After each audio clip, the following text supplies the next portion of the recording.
Hey folks, and welcome to another playthrough of Genshin Impact. This time we shall be exploring the Fontaine region and getting on with the Archon quest. So, with that wee tidbit in mind, let us continue henceforth to, well, the start of the version 4.0 series, huh? But right, before we do so though, let's have a little keek-see here. It is time to go to Fontaine, it seems. The next phase of your journey is about to begin. Now, I did take a bit of a break during the Sumeru side of things, and I did miss out on a few events, to my own dismay, but I was suffering a little bit of burnout. But I'm kind of glad that I took a bit of a break though, because honestly, it just makes me all the more excited and refreshed to do more of this. But without further ado, let's see what this is all about. Good old caravan rebat. Now let Paimon think. What were we up to the first time we came here? Something Dendro Archon. Oh, Paimon remembers. Nahita's consciousness had been trapped by the doctor, but we followed the clues she left behind to help her.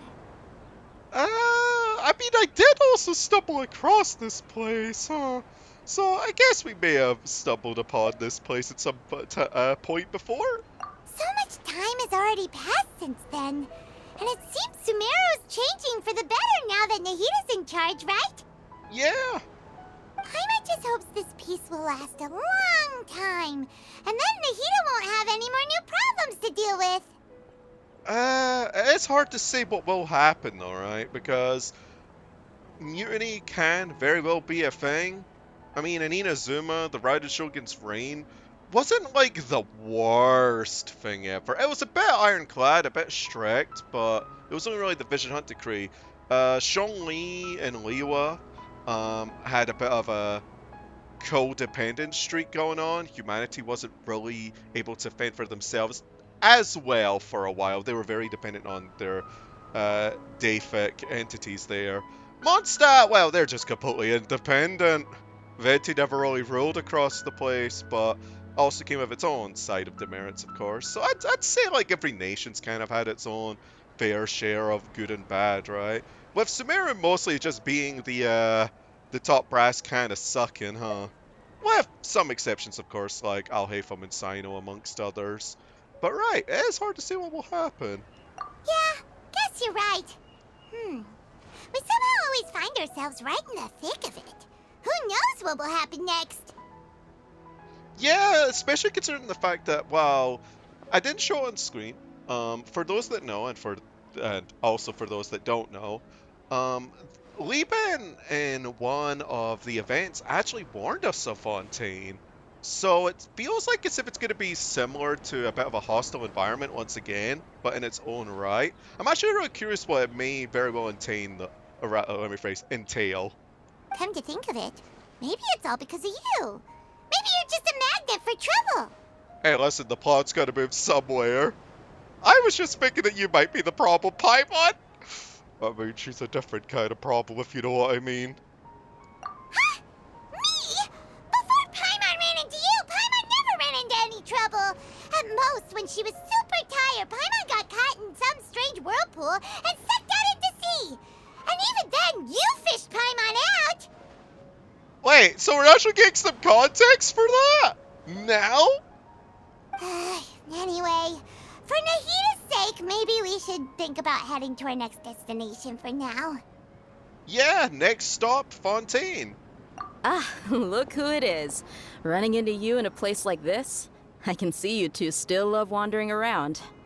Ah, dear, my beloveds. Why'd they have to do you so dirty, though? But I digress. Oh, it's Dia! Since when are we just wandering around? We're usually taking care of some serious business. Even though it may have nothing to do with our journey. But never mind that. What brings you here? I just finished a commission in the desert for a usual client of mine. Nothing too interesting. Just escorting a shipment of goods. I'm on my way to report back. That's when I saw you two all the way over there, chatting away. What were you two talking about anyway? Well, we're preparing to leave Sumeru and head to Fontaine. Huh? You serious? Can't say I saw that coming. But you are travelers after all. I guess you'd never stay for too long in one place. I mean, given how events tend to be, though, it is inevitable that we'd come back to Sumeru at some point, at the very least for an event or two, right? I mean, we always seemingly come back to Liwa and what have you too. Especially Mondstadt. That one has quite a few events. Bumping into you like this will become a rarity. I'm starting to feel sad just thinking about it. Hey, how about I gather a few mercs to escort you two? What do you say? You could always escort me, right? Thanks, but no need. Oh, Paimon had no clue you'd miss us so much. But don't worry, we'll come back to see everyone when we get a chance. Sounds good. All you need to do to get to Fontaine is cross this stretch of desert and navigate some waterways. Knowing you two, I'm sure it won't be anything you can't handle. So, when are you leaving? We'll leave as soon as we finish a few more preparations. Journeys should be spontaneous. Oh, wait a sec. Paimon just remembered there are still a few dishes in Sumeru that Paimon hasn't tried yet. Now, where's that list Paimon made? Ah, but of course, it is always food, food, food when you're out and about, huh? Hello, Tepe the 20th? I see. Guess you won't be needing a going-away party or anything. It's sad enough to see you go like this. Though, now that I think about it, Sumeru wouldn't be what it is today without you. Seems true heroes always prefer leaving quietly. Interesting how we didn't have much of a send-off then, but I guess given the Traveler's goal, I'm sure they're also fine with that, given that they just kind of have to, I guess, quote-unquote, finish their journey to potentially meet their sibling again. Because we haven't really been having much progress on the whole fight sibling front. I mean, our last thing to do with any of that was in relation to Kaya's bloodline and a Helichurl and Sinners, huh? By the way, should we go say bye to Nahida? In her case, she'll know from our dreams anyway. Yeah, like, she can always just PRN. You know, that's a breach of privacy. I hope she knows that. Oh, good point. Then there's no need to bother her in the real world. Yeah, she'll just do the act of breaking and entering our dreams, apparently. From now on.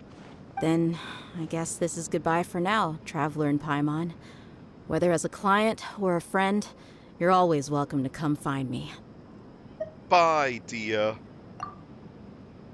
Goodbye, Dia. Bye-bye, Sumeru. And say hello to Hydration Nation soon enough, huh? After settling matters in Sumeru, you approach the border with Fontaine. Oh, dang, so they just fast travel you there? Oh, and normally there would be a little bit of a cutscene here, by the way, of the characters just having a little geek-see at the horizon. But, just to briefly explain, right? So I haven't played this game proper for a while. All I did was log in to spend my resin, and logic dictated I should grab some artifacts with time, because there is a good chance, non-0% chance, that I want to use Fontaine characters. And all my other characters are pretty hunky-dory as far as artifacts go for the most part anyway, so I figured I'll just spend my resin here. This is Sunday. The thing's been out for just shy of a week, so, you know, that's why there's no little world panning view of looking at. I haven't done much in the way of exploration regardless, though. I haven't really looked around, I haven't activated the hydropowers or anything like that. I wanted to save all of that for the most part, other than the artifact domain, which is largely going to be done off screen anyway, because, I mean, look, outside of those that are addicted to RNG rolls, there isn't really much merit to showing that all the time. Like, it's like, for example, when I grind up Colony. Now, there is another thing that I did grab off screen. I actually shouldn't have done this. I should have done it on, but I'm a derp and I misread, and it was in fact permanent. Where are they? No, not you, Kaya. Where are you? Where are you? Where are you? You know, I should have just done the list thing instead of this. I don't know why I do this, but yeah, you get a free Lynette I don't know if it's adventure rank locked or story locked. It could very well be both. It's probably adventure rank. But yeah, we get a free permanent pool, 4-star animal characters. That means that now we could officially utilize all elements for free if you just need it for exploration. Now, my first impression on Lynette is, dang, I don't like her on-field DPS thing being constellation locked. I don't know whether or not she'd be a particularly good unit, but this just seems really fun to me, and it's locked behind a C6. I'm not pulling for Liney, or the Yelan dupe for now. So that's why I'm not going to have any constellations for the time being. I don't know if I'll build her. I wasn't as excited for her as I was Kali, because Kali partially had the Knights of Avonius and manga attachment, and she did deliver quite a bit as a character. I don't really have anybody that I'm particularly excited for in Fontaine as of present. I don't even know what most of them even look like, to be honest. I haven't really looked at trailers or that for the most part. I just kind of wanted this to be as fresh as possible. Other than the obvious, I'm going to be pulling for the Archon debacle because, well, it's an Archon. But then again, they could just not be a character that I end up enjoying. I mean, while I do really like Venti, I don't have him for other reasons, different priorities, but I do really like this character. Wait, is that a Hydra baby? Oh, come here, little Hydra baby. Oh wait, did they still have the swing and stuff from Sumeru and Fontaine? Or is that just going to be because we're at the border? I hope they still have that overall, for exploration reasons, I mean. Because honestly, that just makes it way too convenient to navigate around. It also doesn't really make you feel like as if you're missing out by not using your Kaza or something, right? For exploration. Do we have to actually... Oh, what's this little fella? Hello? Everallen. Hello there. The wind and the waves are both placid today. That makes far less stories, but at least people will sail in safety. Stories? The harbor is not a place where waters and ships cross paths, but also one where stories gather. Many tourists, merchants, and even lovers of books from the land of deserts and rainforests come here. Many people love chatting with me, because that would be the first time they've ever met a Melusine. Oh, they're based off the Melusine? Oh, that's like a French water spirit, isn't it? That just normally roams lakes and what have you. Oh, that's cool. I mean, I guess Fontaine being based off France, so it kind of makes sense in that respect, having something pertaining to the Melusine. Thanks to everyone, I've also heard lots of stories from beyond these waters. It's great working here. Oh, the evil wings! Oh, I just like the fact that there's some Fae in this game now. Although I guess Sumeru had something a bit similar to it, what with the R&R and what have you. Did these NPCs say anything? No. Although I don't want to get too waylaid by NPCs, because I know I could get very well distracted by all the NPCs, all the little things. But I also just kind of want to see more of the main story. Oh, we actually have to climb the stairs. Oh, fair enough. Because, oh, we can't even talk to you. Hello, dude, your Zarat's cousin. I know it's just reused assets, but still. Elevator. Alright, is there anything new to read here? No, it's just the same old, same old. 1,000 adventure ranking XP though. And since you can actually go here without progressing the story, that still makes Inazuma the only one that's story locked as far as region goes. I would imagine that Sesdayo would be as well. Although if they still make it relatively open-ended like this, that would still be good for newer players to at least be able to use the characters that they get from potential banners that may tempt them, right? Because, like, imagine you rolled for, like, a character that came from Sesdayo, but you have to finish basically all the story to get there, right? But no, at the moment, you can just go there. Like, you can just go to Fontaine. Oh, there's the statue of the Seven. Okay, I'm too tempted. It's also another Melusine. Is it pronounced Melusine or Melusine, actually? I've always said Melusine. I just like the way it sounds. It rolls off the tongue quite well. But anyway, when I first saw you, I thought that you must be some sort of local adeptus. Sorry about that, really. It's fine. The Adeptine legends you told me about seem really amazing. It's my honor to have been considered one of them. Oh no, it was just one of them mistaking the Millseed for an Adepti. Interesting. So a bit of culture shock going on. All's well, so long as you don't mind. I'd be real saddened if someone as small and cute as you were to dislike me. Well, I do look quite small, sure, but I'm at least a few hundred years old, of course. Eh? This must be your first time in Fontaine, right? Do you need me to introduce you to some local habits and customs?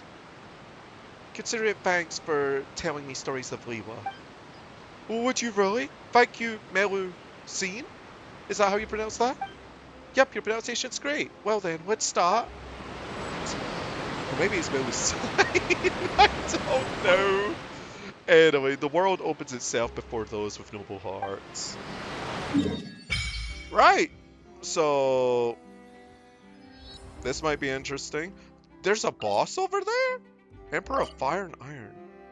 Oh, this is probably for Liney right now. An ancient ruler of the Fontaine aberrant that lives in the caverns. It is said to have witnessed the seas of Fontaine before the first Diluvian period. Interesting. Oh wait, we have multi-layered maps now, don't we?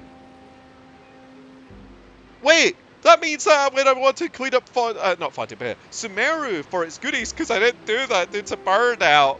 Honestly, it was also just part of, like, the exploration was kind of annoying to navigate without an additional map for the deeper layers. But now I could use that. That's really cool. You know, that's such a good quality of life. But anyway, did the light just start flooding from that statue of the sun right now? Yeah, it normally does, right? That's so weird. Did anything like this ever happen before? It's normal for a statue of the seven to glow. Well, you didn't feel uncomfortable at all? Huh? The water. The water is speaking to me. Like, Paimon's gonna believe you. If you can crack jokes like that, you must be fine. Though, after a while like that, the air does feel a lot more humid. Maybe it's because of all that hydro energy that was released. Paimon heard that in Fontaine, if you could use elemental energy properly, you could even swim underwater? You know, I guess there had to be a gimmick here, huh? Maybe you could even find sunken treasure. Oh, that's probably why we got the extra layered maps to accommodate Fontaine. But also just to be an overall quality of life in general. Paimon will leave diving for treasure to you. Paimon will stand on the shore and wait for you. It'll be lonely going underwater alone. Wah, but being in the water is scary, yeah, because you almost drowned. What if Paimon accidentally gets swept in the current, gets all turned around and dizzy, and then she won't be able to fly away no matter what? Just like before Paimon met you back in Mondstadt. Then I'll fish you out again. Really? Then maybe Paimon could try going underwater with you. You better not go back on your word. Wholesome. Anyway, Fontaine's Blessing. A mysterious power that flows out from a statue to imbue you with the blessing of the transoceanic source water. Your progress will remain unhindered so long as you are moving through the lakes of Fontaine. Okay, so diving is mutually exclusive to this area, looks like right now. I mean, fair enough. That makes sense, just to have each region have its own gimmick in the future, right? I mean, it is hydro-themed. But anyway, under the protection of the transoceanic source water, what you expend while moving underwater is not stamina, but aquatic stamina. As such, when your aquatic stamina is expended, you will not drown. Interesting. So let's change to Hydro Traveler, because that's why I brought them here. Resonate with Hydro.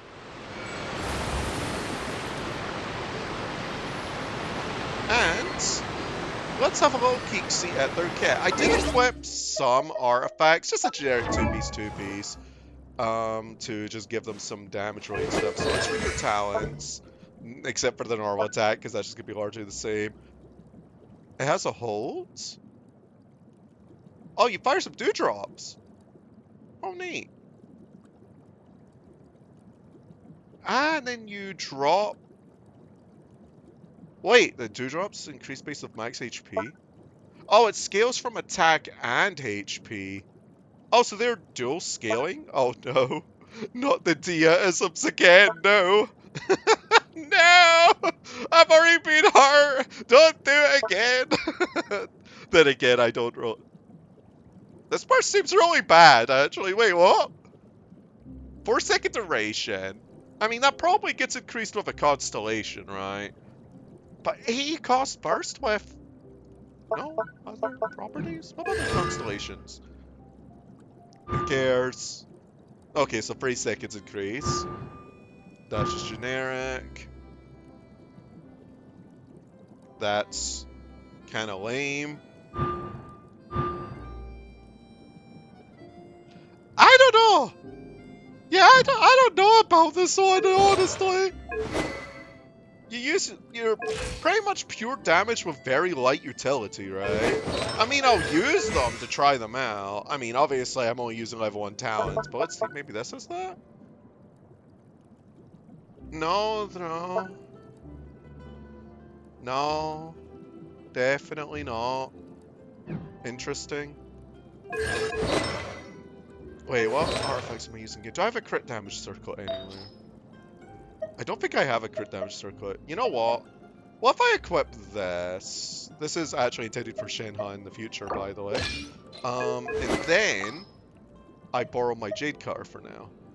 Yes, I'm gonna do it. Oh gosh, that is very one-sided. Well, at least we won't not crit, but I mean, to be fair, we're not using a crit damage circlet for now. We're using an attack one. Plus, Jade Cutter has the secondary benefit of increasing our max HP. So increase our damage. I'm probably not going to be using this outside of story, by the way. I just don't see me really caring. Also, it says the harbor. So do we have to go back down?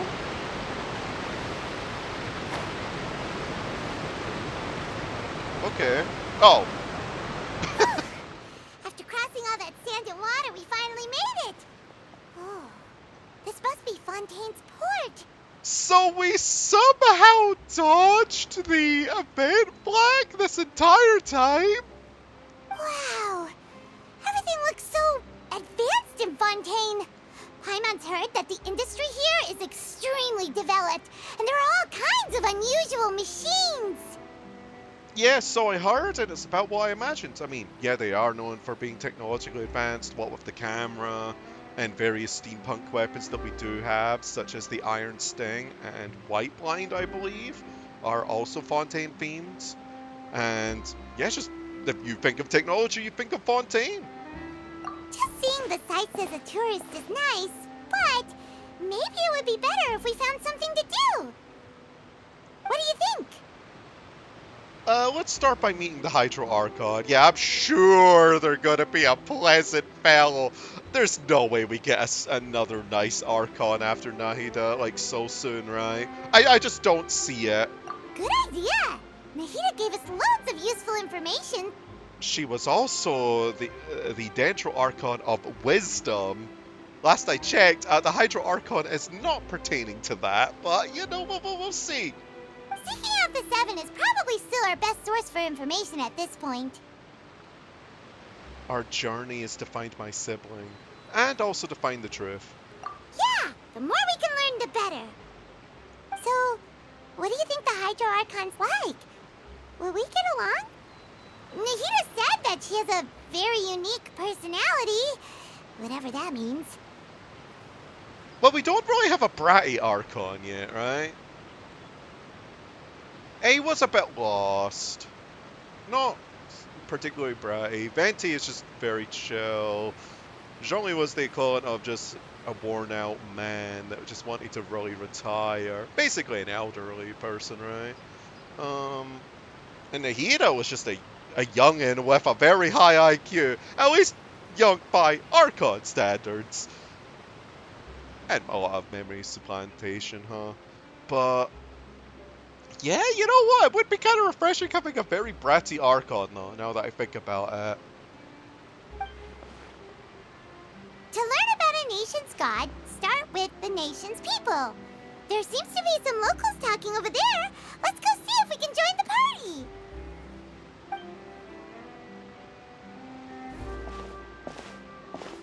If you ask me, it's a tragedy how things ended for him. Clearly, he was a pretty decent person. Yeah, I didn't expect that kind of ending for him. I thought he would at least fight on a little longer for his family. Oh, what's this about? I was expecting a sudden plot twist, but it's a pity that it never happened. Still, his story is quite the tearjerker.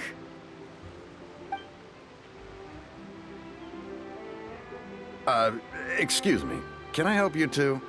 I couldn't help but notice you standing here listening. Hi.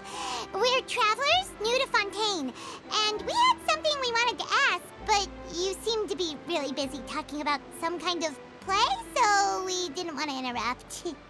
Was it a play, or was it something more, though?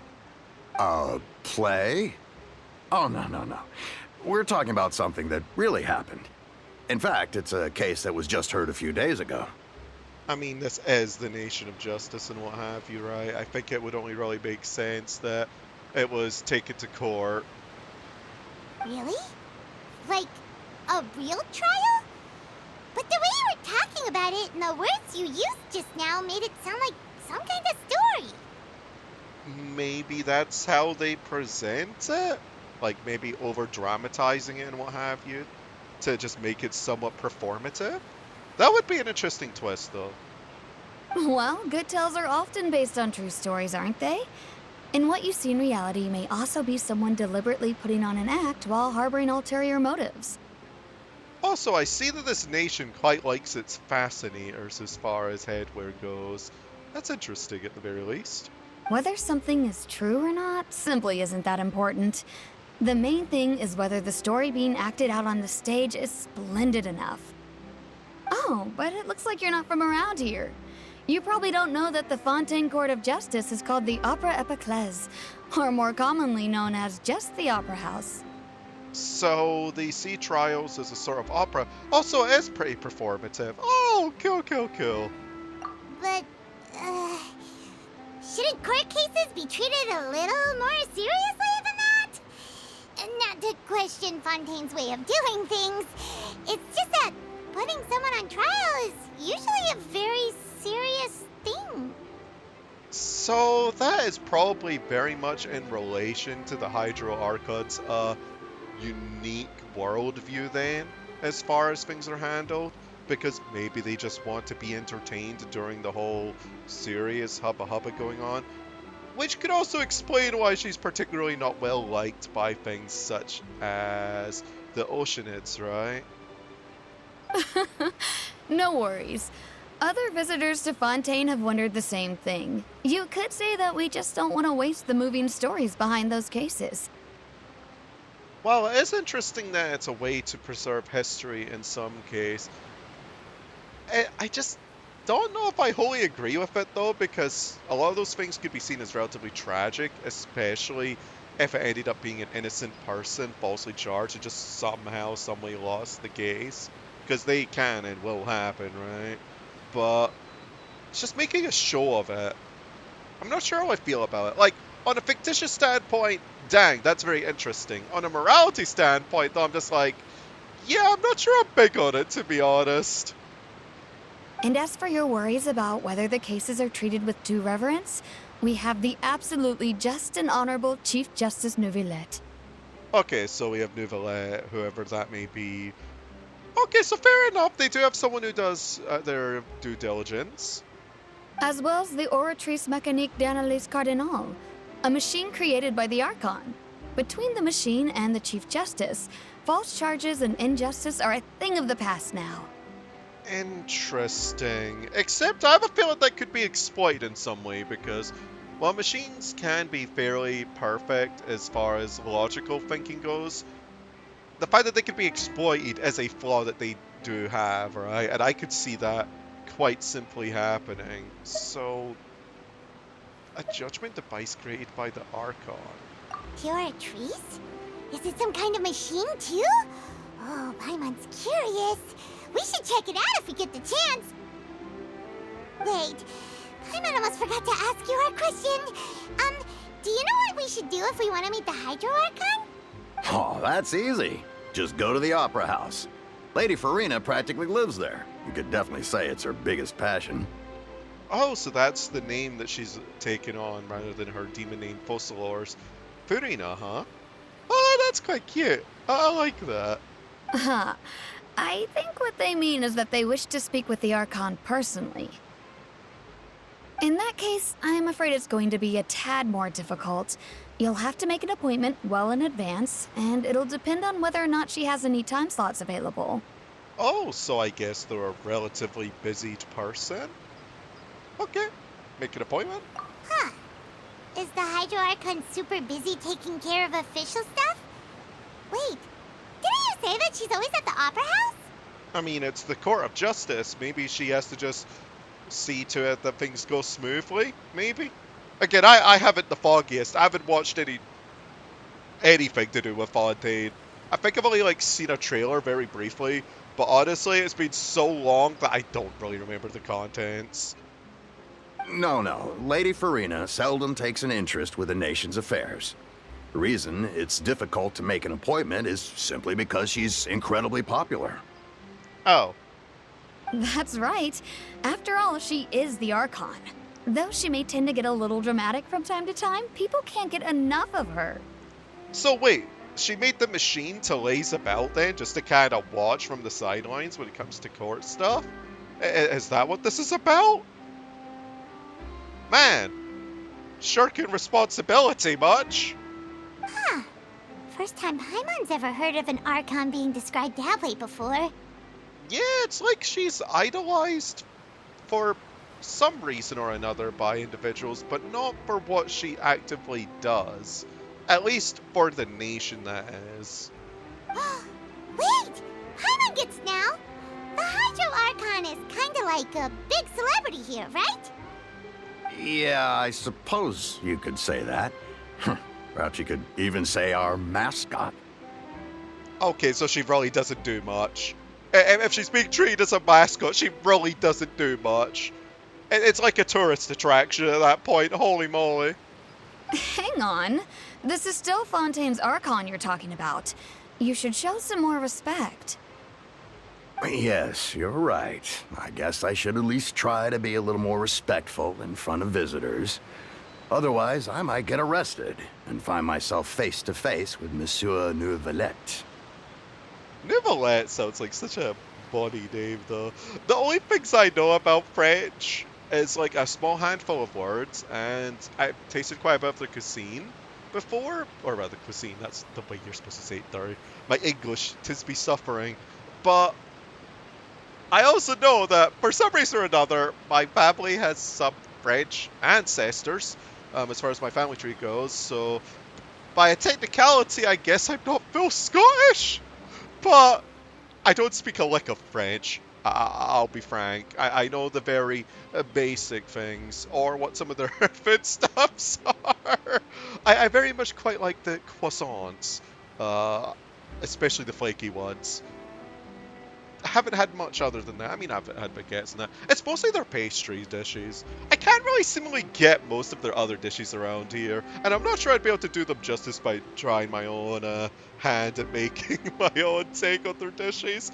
But then again, stranger things have happened. Come on. Sure, there's a lot of laws here, but nobody's going to be arrested for saying something disrespectful about the Hydro Archon. Yeah, they don't really tend to revere her. None of this is speaking in reverence.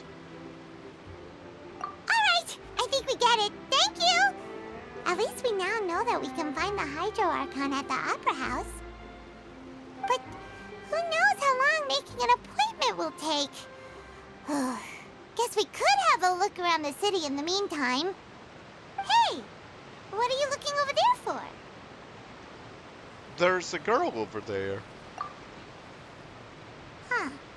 Maybe something's the matter. She isn't going to jump into the water, is she? Oh, hey, it's Lynette! The free character you get. Maybe we better go check on her.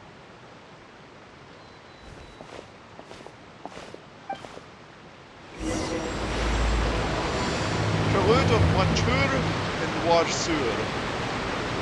Interesting. Okay.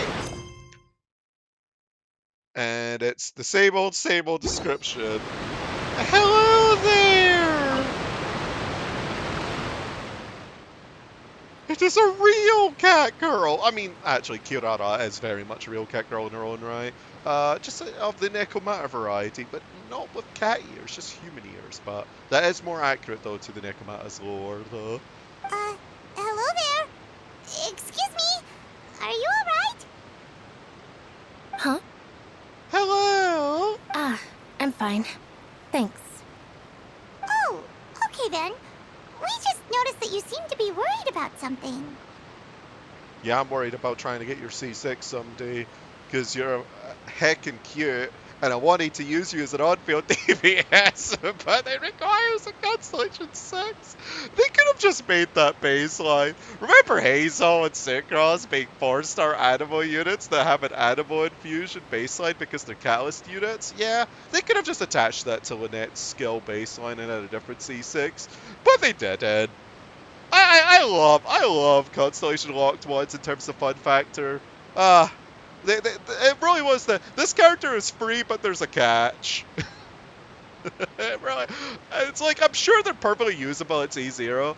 I don't know if they're perfectly good, but they're probably perfectly usable. There's nothing stopping you from using them, but dang, does it make me sad that I had to look at that Constellation and be like, you know, that would be really fun to use. I'm bitter about that, I'm sorry. About many things, actually. But there's nothing I can do but just keep my troubles to myself. I was just reminiscing about a place my brother and I would play when we were kids. It was just atop that hill over there. See? You're pointing at the sea. Wait, are you saying that you and your brother lived in the water? Maybe they're mermaids? No people call the waters around Fontaine a sea. It's actually just an inland lake that's filled with fresh water. Okay. And no, I can still see that hill clearly in my memories. Now, it's been completely submerged. He would skip and jump, tossing sand in the wind. The sun shone brightly, and the air was filled with the scent of the sea. But now, the water is gradually swallowing our memories. It won't be long before it swallows us. Now, is this in a literal sense or a performative sense? Because you do look like a performer. Sorry. Paimon doesn't really get what you mean. I don't believe we've had the pleasure of meeting. Are you Lynette's new friends? Yeah, sure, we'll say that. Oh, and you are? Thanks for looking after my sister. She often comes here to reminisce about our childhood, that's all. There's no need for any concern. Allow me to introduce myself. I'm Linny, and this is my sister Lynette. If I had to guess, I'd say you must be travelers from abroad. So, Lynette is a cat girl, and Linny doesn't really look like a cat boy, right? So, who was the cat in the relationship between their mother and father, I wonder? That is a curious subject. But dang, they both look so good. But, given that I haven't played for a while, I need to, definitely save up. Especially after my Kirara banner incident. For context, since I actually didn't record that, I was trying to fish for a Kirara. I got a Yaimiko very early, so she's now at Constellation 4. I generally don't go for Yaimiko Constellations, it's just that there seems to be this odd recurring thing that there's always Yaimiko with a new 4-star that I want, and for some reason, I get like, Yaimiko's like they're 4 stars, right? Like, that's literally what's been happening. I got 2 when I was trying to fish 1 Layla, both very early. I got 1, or rather 2. The first one I wanted, obviously. The second one came when I was just like, oh, I was 1 Constellation of Official, I'll roll a little bit. And then C1 came very early. And then C3 just kind of came out of nowhere when I was going for 1 copy of Layla. This was before we had any events for a free one, by the way. And then I rolled for Kirara. I didn't really want, I think it was Child Yaimiko? No, it was someone else of Yaimiko that I didn't really want as far as constellations or unit goes. It was one or the other. But I just decided to roll on the Yamiko one anyway, to try and get one copy of Kirara. Because my pay was at 0 again. I got Yai at like 20 pills or something. And it took me until 73 pay. I had a lot of Primogems. I was just kind of throwing them until I saw Kirara. I got Kirara at the 73rd pay. That is soft pay. I cannot roll for anything right now, unless I want to risk seeing a 5-star. So, that's why I'm not fishing for Lynette constellations. And at the very least, this is a 4-star that I wanted, at least based on design alone. That we get for free. So at the very least, I could say I've got one for free. But dang, it definitely came with the monkey paw this time. The monkey paw being that the really fun part is constellation locked. I hate it. I hate it so much. Nice to meet you. Paimon is Paimon, and this is the Traveler. We just arrived in Fontaine. Yeah. We were just talking with your sister. Even though we didn't really get what she was saying. Yeah, she was just kind of reminiscing, and I was just kind of going on a tangent about how my pay was a thing. But yeah, I believe the last 5-star opponent in Samara was that Yamiko dude. Granted, I'm pretty content with what I got from the Samara series of patches, though. I see. It's unusual for Lynette to be so willing to talk with anyone. In fact, she seldom speaks at all. I'm usually the only one she ever talks to. Oh, so she's fairly introverted. Oh, really? Then you two are just like us. Paimon's always the one talking for some reason. Okay. I don't think that's a story reason. Yeah, no. This is literally how I feel. Yeah. The thing is, though, I just kind of wish Paimon was less of a mouthpiece at times. Right, when Paimon's a character, when they do it in such a way that she feels like a character at times of the writing, I like Paimon. But when there's scenes where she says everything for the Traveler, or she's just regurgitating what's already been said, regurgitating is a kind of disgusting word. Reciting what's already been said. Where did regurgitating come from? Oh, that's so nasty. Anyway, as I was gonna say though, when she's just not busy reciting and recapping what's already been said and done, I think it's fine when she talks. But when she's busy being like, okay, the character said a thing, and then Paimon repeats that thing to us, and then it goes, and then our character's like, oh, so that's the thing. I just think to myself and I wonder, why? Now, I know that for some individuals it probably helps for their attention span, maybe, sometimes, I don't know. Or maybe it helps them retain it, right? But at the same time, that's also what a glossary is for. That's also what the simple act, now admittedly due to how dynamic this game is, I could imagine why there's not a place to review it, but then again you can see all the voice lines. But you could also essentially have a story recap through the archive as well. And it's a feature not really utilized often by a lot of people, I'm sure, but it is there. So that's why I feel like if they just treated Paimon more as a character at times than just as a set of like vocal cords for our character, I'd still be fine with our character being relatively silent as far as voice acting goes, because I mean, for context, that's what Star Rail has it, right? Like the Trailblazer there is silent too, but they also feel way more characterized because one, they have their own agency when they go about and do side quests, right? Like there's nobody else to be their spokesperson 9 times out of 10. The closest would be like other characters popping up and talking with you, but not for you. And I think that's fine. And that's why I kind of wish that it would be right now. Like, kind of like this dynamic that we've got going right now. Just keep that. Just stop having Paimon be everything else. But I digress. Because you always steal all my lines. So that's how you think it is? I mean, yeah, that's literally how I feel. Honestly. Like, there are times that I just want to punt you for that. Like, I unironically really like Paimon. But that gets on my whack. I also think my brother can be too talkative at times. Okay, but that's what being an extrovert is, and to be fair, I did go on another tangent. Seems you were right, Paimon. We are quite similar.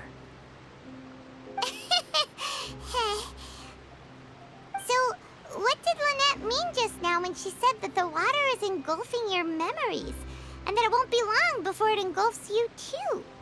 Oh, that. It's from a prophecy that's been circulating in Fontaine for some time now. Well, I suppose prophecy isn't exactly the right word, because that implies a certain amount of uncertainty. There's no doubt about what's happening in Fontaine now. Oh, what's happening in Fontaine? Also, yo, that's a twank with pantyhose. I was not expecting that kind of character design here. I just realized. You know, that's kind of nice, not gonna lie. Anyway. Also, I like that. Oh, wait. Speaking of design, I like the little embroidery on his top hat, too. It could have just been a plain black one, but they embroidered it and actually made it a lot more designed, and it definitely stands out despite just being a plain black top hat. I think that's really neat. Where to begin? Let's put that question on hold for a moment. We still haven't formally greeted each other yet, have we? No. Did all the introductions earlier not count? Hello, traveler. Hello, Lenny. It's a pleasure to meet you.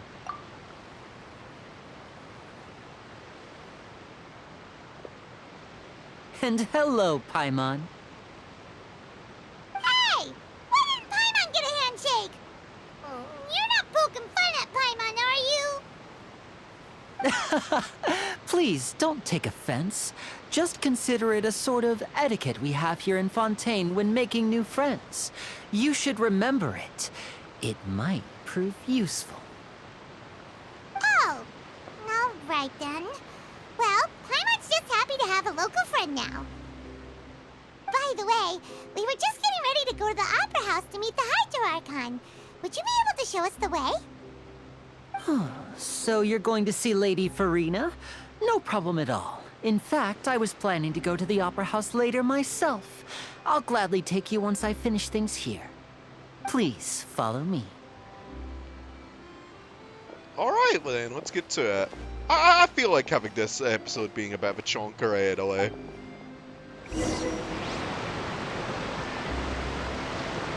Now, is their walking pace fine? Oh, I'm not trying to run. Try just slightly. Yeah, cool. I like this. I don't like that though.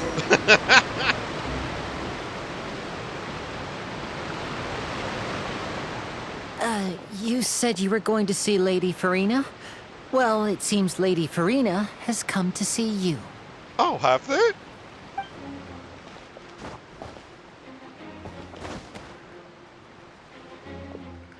Yo, who's that? Oh, that's a spiffy design, though.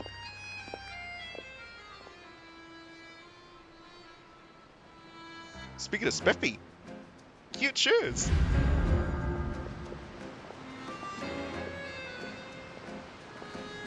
Huh. So, she's the Hydro-Archon? But how did she know we were looking for her?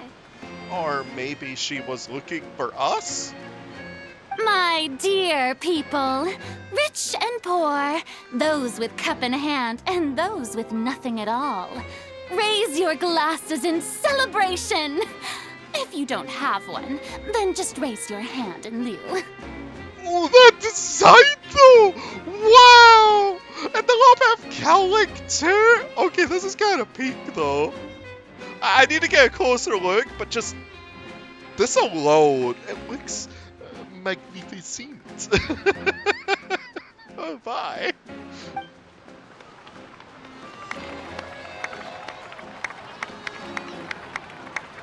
As you can all see, two unfamiliar travelers have arrived in our nation. Come, let us make a toast in honor of this traveler and her companion who have journeyed here from distant lands. Yo, heterochromia too? That's such a nice design. Is she talking about us?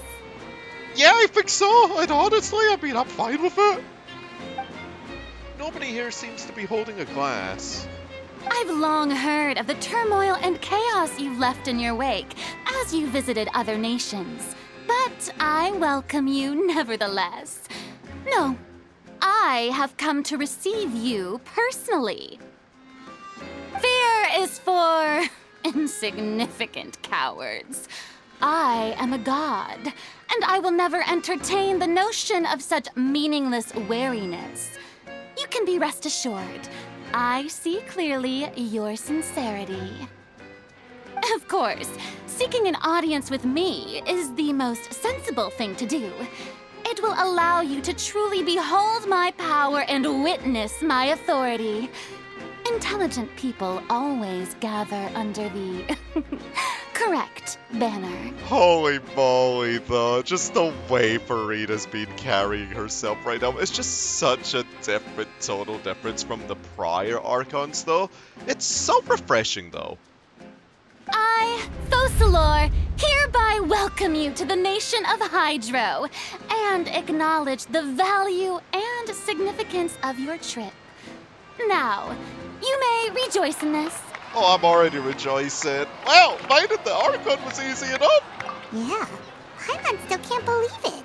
Feels like we've only been here for a few minutes. Almost an hour if we're basing off of runtime. But then again, we haven't really been in Fontaine for an hour, right? I mean, although I guess I did grind the artifacts off screen. But the Hydro Archon's entrance was, how should Paimon describe it? A little over the top? Okay, but I like it when it's extra. Miss Hydro Archon? How did you know we were coming? I see. As Outlanders, you inevitably lack even some of the most basic understanding. Don't forget that even the gods can be divided into the mediocre and the excellent. I suppose it's only natural for you to be awestruck by my abilities. If anything, Farina, I am awestruck by your strong first impression, especially the voice acting. Holy moly, it is wonderful. You had best stop and consider. Do you really have the noble qualities and etiquette necessary to communicate with a god? All it takes is a flick of my finger for me to know everything about you. Oh, for Pete's sake! Of course it was Tempe's cousin that was your informant. But of course, Tempe, the true omnipotent deity. That's why there's been so many lookalikes of him. That's all I'm saying about that. Holy moly.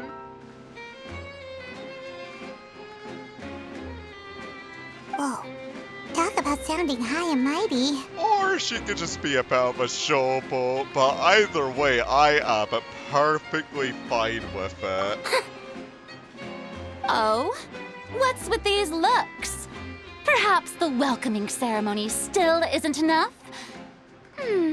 What else should I say then? Is she waiting for us to start talking? Yeah, probably.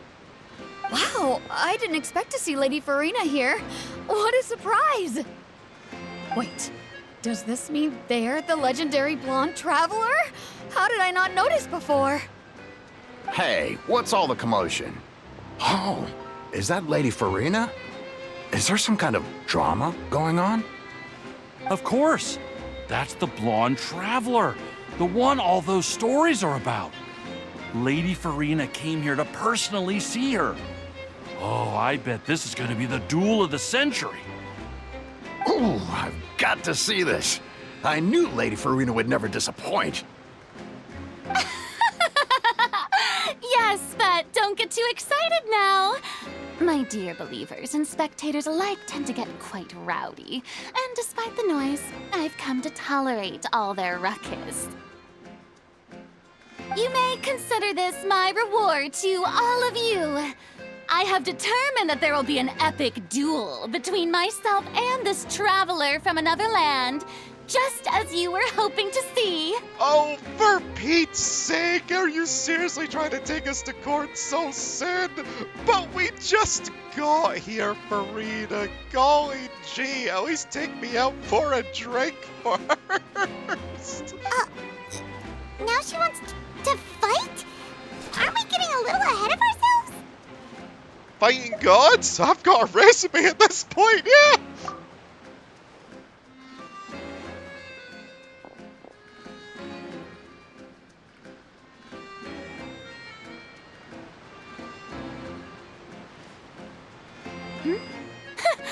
Are you not afraid?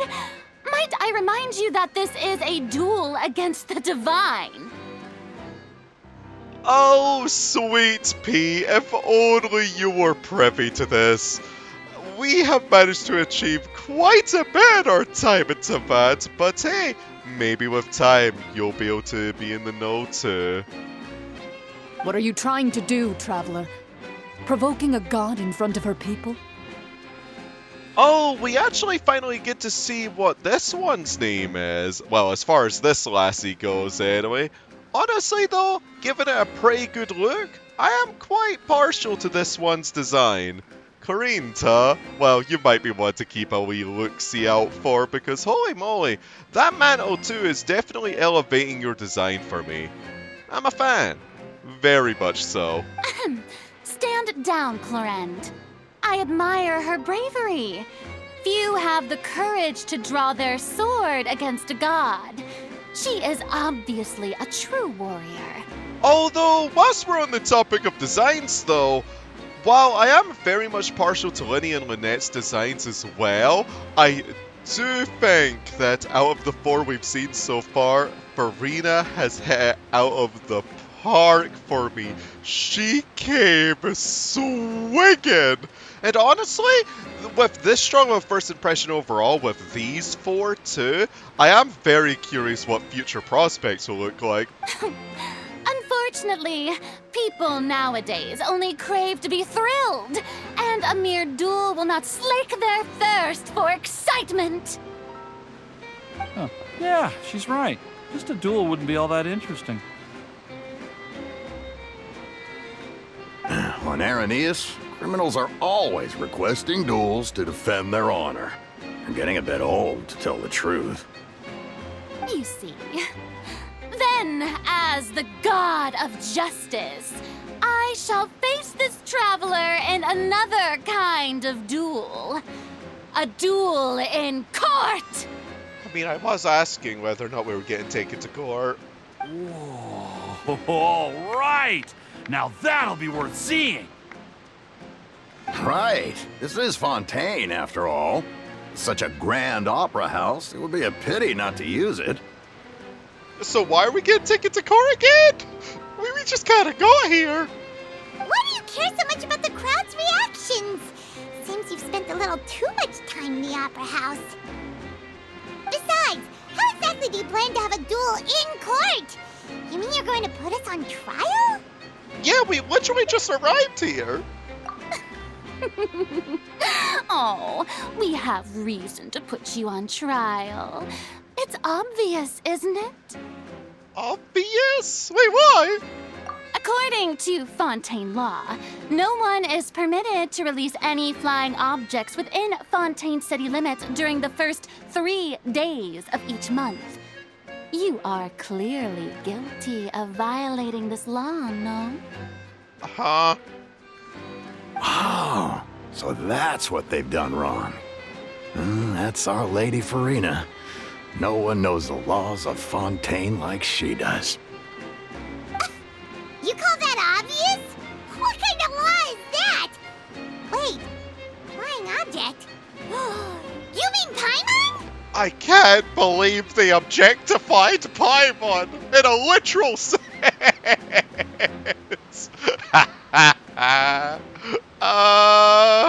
Precisely! Now, if you two have no objections, then in the name of the Hydro Archon, I order your arrest. Man, she just chose hostility. Like, we just got here. Like, I wanted to say violence, but she kind of whimpered out when it came to that. My apologies, Lady Farina. I don't mean to spoil the fun. But if you would allow me to interject, I don't think that Paimon here meets the definition of a flying object. You tell her, Linny! Finally someone who's not crazy. How could anyone call Paimon a flying object? Well, you are very merchandisable. Ah, great magician Linny, my beloved citizen. I'll permit you to object, but how exactly do you plan to prove your claim? As a magician who just rained on your parade, I naturally should shoulder the responsibility of saving the show. So, with such an audience gathered here, allow me to perform a trick for everyone. Oh, the Pyrovision.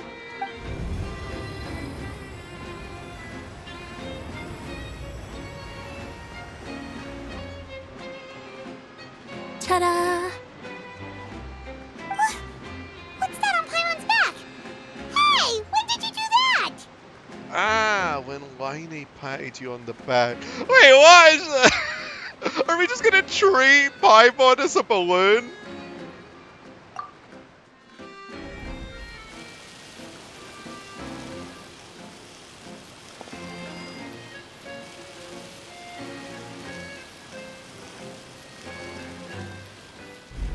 There. As you can all clearly see, Paimon should be classified as, well, something like a balloon. This rope has been in the Traveler's hand all along. It was just that no one could see it before. Huh? You call that magic? You've got to be joking. I thought it was pretty good. Nice one. Huh. I'm not sure what to think. It seems Lady Farina's charges no longer hold water. Okay, so what you thinking about now?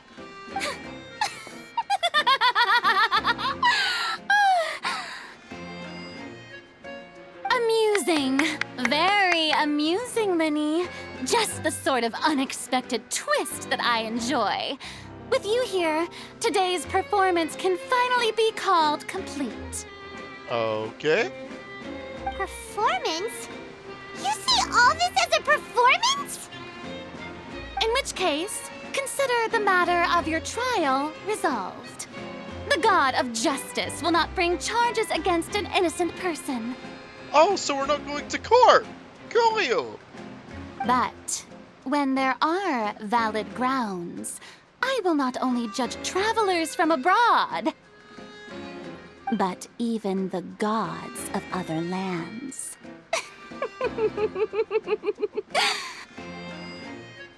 I look forward to seeing your upcoming performance at the Opera House, Mr. Linny and Miss Lynette. That's enough for now. Toodaloo! Oh, you even had to say that too, huh? So charming.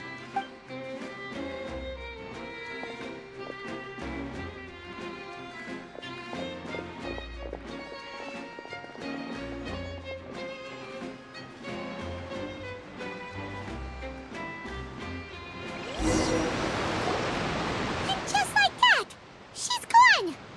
Well, that's the most unpredictable Archon Paimon's ever seen. He never even had a chance to ask her anything. But that's a problem for future Paimon. That whole scene just now was really... Did you know that was going to happen? Don't mention it. I just happened to remember that there was such a law, so I did a little preparation, just in case. I didn't think it would actually come in handy. Oh, okay. So, now do you see what kind of god Lady Farina is? The Archon of Pettiness, maybe? No. She can be a bit confusing at times, but she is still amenable to reason. Yeah, confusing is a good way to put it. Honestly, though, I kind of liked her from a first impression standpoint, though. Well, it wasn't really like a showcase of power, and she looked a little bit more... Well, I think her design is very striking. How she was doing things was kind of, I guess for lack of better phrasing, pathetic in a way. So it kind of added to like the humorous aspect of it, because she was just being so petty and so nitpicky, and I liked it. I don't know. There's just a certain charm to it. I kind of like it. And honestly, I'm really curious how she's going to be characterized throughout the entirety of Fontaine, because I could definitely see her being a bit more antagonistical. as far as like her role. Like she's not going to be like a whole sworn ally all the time, kind of like Nahida was, or I guess Zhongli invented by extension, because Raiden was a bit of an antagonistical thing when it came to Inazuma. Although we eventually got on her good side, but I could imagine Furina would be similar in that realm of things because, well, she's gonna have to be playable at some point. She is an Archon after all, and I would assume it would be version 4.2 if I had to go with an assumption of when she would be playable. Just given the fact that it is generally relatively close to when the anniversary happens nowadays, when we get an Archon. But yeah, is she really that reasonable? Anyway, Paimon had no idea you were a magician, Linny. It sounded like you'll be performing at the Opera House, right? Also, given my 73 soft pity, yeah, I'm definitely saving for Furina. I don't know if I'll be tempted by any other characters on the way. While Winnie was definitely a tempting prospect, not only to get Lynette constellations, maybe. The 4 stars are rarer than 5 stars for me, though. Especially when the desire sensor trickles and I want constellations for them. Hey Noah, how you doing? But when it comes down to just simply getting characters, if it's a damage-based one, I do want to try and snag their signature as well. Or have at least something that's comparable. Like, I don't have Ganyu's bow, for example, the Amos bow, but I do have a Polar Star, and I just think that bow's in general better as a generalist bow for her. Plus, it was just something I got while I was going through Kagura's Verity for Yai, so I just kind of took it, and was like, that was good enough. But for the Archon, I'd probably still attempt for their signature, though. I just know a few simple tricks I use to make a living. Lynette is my assistant. Well, with the exception of Zhongli's signature, because his signature is really Duke, unfortunately. Which is ironic, because I'm Zhongli and no signature, and I have Betty's bow, but no Fenty. It will actually be my first time performing on the most prestigious stage in Fontaine, the Opera House. But isn't the Opera House where criminal trials are held in Fontaine? I guess it also serves as something for performances, too. When there are no public trials being held, the Opera House hosts a variety of other performances. To the people of Fontaine, the line between a trial and a performance can be a little blurred. Well, yeah, especially given how Furina presented herself, right? It kind of makes sense why that line doesn't really get blurred to really hit as serious as it should be, right? Like, when you go to the court and you have that presenting it, yeah, I get you. It's definitely a cultural thing, huh? I wonder if we're going to be trying to sort her out and make her more serious, though, when it comes to court cases, though. It's a curious subject, because, like, are we going to try and change her ways, or are we just going to play along with it? And speaking of performances, I would be remiss to forego this opportunity gifted by fate. Might I invite the two of you to see my performance? Oh, very much so. Also, speaking of which, you know, that would be an interesting characterization, though. Us trying to humble, Furina. I mean, it's pronounced Furina, right? Not Furina. I like Furina, though. It kind of sounds like Furina! Sorry, I've got F-Go in the brain. My brother's always excited to make new friends. Oh, sure. We don't really have anything to do now, and we wanted to go to the Opera House anyway. Yeah, I'd be delighted. Splendid. In that case, why don't we go together? I'll show you the way. I just have something to take care of first. Is there any way I can help? You really mean it? Then I'll take you up on your offer. This is a magical item known as a magic pocket. Perhaps you can help me distribute them to the people here. Interesting. Is it like a bag of holding? Huh? What are they going to use it for? About that... You asked me before about the prophecy, right? Let me start by telling you a little more about what it entails. I'm not sure exactly when it began, but a prophecy has been circulating around Fontaine. It says that every person in Fontaine is born with sin. No matter how the nation of justice holds trial after trial, this sin cannot be absolved. Interesting. Until one day, the water levels in Fontaine will rise, and the sinful people will slowly be drowned. In the end, the people will all be dissolved into the waters, and only the Hydro Archon will remain, weeping on her throne. Only then will the sins of the people of Fontaine be washed away. That sounds pretty gloomy. Why are people in Fontaine born with sin? What is that supposed to mean? So I wonder if that's why she's putting on a bit of a show when it comes to the court trials to try and maybe take her mind off of it.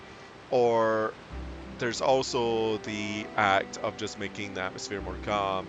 But not only that though, maybe the reason why she constantly essentially lives in the opera house, right, and made a machine and have Nouvellette attempt to just cleanse people of their trials, maybe before the nation itself gets drowned.